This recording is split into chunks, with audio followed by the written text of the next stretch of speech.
அனைவருக்கும் வணக்கம். ஓம் நமச்சிவாயா. இன்னைக்கு நம்ம பார்க்க போற ஒரு ஜாதகம் வந்து செகண்ட் மேரேஜுக்கு கேட்டு வந்து ஒப்பீனியன் கேட்டு வந்த ஜாதகம் தான். ஒரு சகோதரியோட ஜாதகம் வந்துட்டு இருக்குது. லக்னம் ரிஷப லக்னம், லக்னத்திலே கேது, சந்திரன் உச்சம், 4ஆம் இடத்துல வந்து சுக்கிரன் திக்பலம், 5ஆம் இடத்துல சூரியன் குரு, 6ஆம் இடத்துல செவ்வாய் புதன், 7ஆம் இடத்துல வந்து ராகு, 10ஆம் வீட்டில் சனி. இதுதான் வந்து ஜாதக அமைப்பு.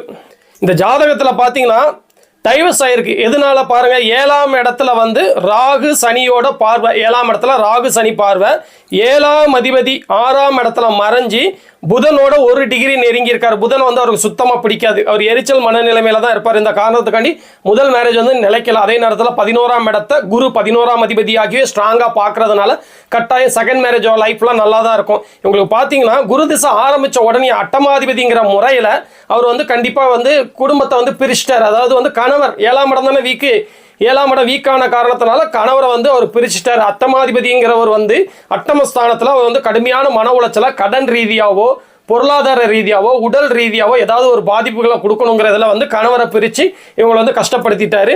அதே நேரத்தில் பார்த்தீங்கன்னா இவர் 11ஆம் அதிபதியாகவும் செயல்படுவார். ஏன்னா 11ஆம் வீட்டோட தான் தொடர்பில் இருக்கிறதுனால இந்த குரு திசையிலேயே வந்து இவங்களுக்கு வந்து செகண்ட் மேரேஜ் லைஃப்லாம் அமைஞ்சு நல்லா தான் இருப்பாங்க. அதுக்கப்புறம் வர்ற சனி திசைலாம் அட்டகாசமாக இருக்கும். குரு 28 டிகிரி, சனி 1 டிகிரி.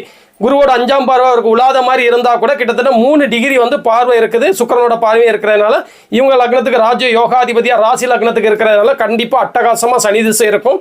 அந்த அமைப்பில் பார்த்தீங்கன்னா இவங்களுக்கு செகண்ட் மேரேஜ்லாம் நல்லா இருக்கும் அப்படின்னு சொன்ன ஜாதகம் தான். எப்போ நடக்குங்கன்னு கேட்டால் இப்போ கரண்டில் வந்து குரு திசையில் புதன் புத்தி பெய்கிட்டு இருக்கு. குரு திசையில் புதன் புத்தி.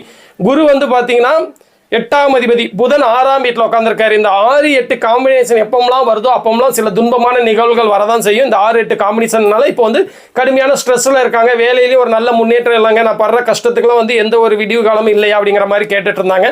கண்டிப்பாக இருக்குதுங்க. கவர்மெண்ட் ரீதியாக இருக்குது. என்ன காரணம்னு பார்த்தீங்கன்னா இவங்க டீச்சர் ட்ரைனிங்ல ஏதோ பிஹெச்டி பண்ணியிருக்கேன். நாங்கள் டீச்சிங் துறையில் ஒருத்தங்க சாதிக்கணும்னா ராசி லக்னத்துக்கு 2 10ஆம் இடங்களோட குரு தொடர்பில் இருக்கணும். இவங்களுக்கு வந்து அந்த மாதிரி தொடர்பில் இல்லை. அது மட்டும் இல்லை, இப்போ நடந்துட்டு இருக்கிறது குரு திசை நடந்துட்டு இருக்கிறதுனால இவங்களை வந்து டீச்சிங் லைனில் வச்சிருக்குது. இருந்தாலும் பெரிய அளவு சாதனைகள் பண்ணணும்னா இவங்களுக்கு எதில் வந்து அதிக சுபத்துவமான கிரகம்னு பார்த்தீங்கன்னா கிட்டத்தட்ட ஒரு 9 டிகிரி வந்து குரு வந்து சூரியனோட இணைஞ்சிருக்கிறதும் சிம்ம வீட்லேயே வந்து சுக்கிரன் அமர்ந்திருக்கிறதும் வச்சு பார்க்கும்போது கவர்மெண்ட் ஜாப்பு கண்டிப்பாக கிடைக்கும். அதனால் கண்டிப்பாக கவர்மெண்ட் ஜாப்புக்கு வந்து ட்ரை பண்ணுங்கள். அது ரீதியான ஒரு நல்ல ஜாப்புகள் வந்து உங்களுக்கு குரூப் 4 குரூப் 2 இந்த மாதிரியான ரீதியில் வந்து கண்டிப்பாக ஒரு நல்ல ஜாப் அமைகிற வாய்ப்புகள் இருக்குது. என்ன இருந்தாலும் இப்போ இந்த புதன் புத்தி முடியணும்.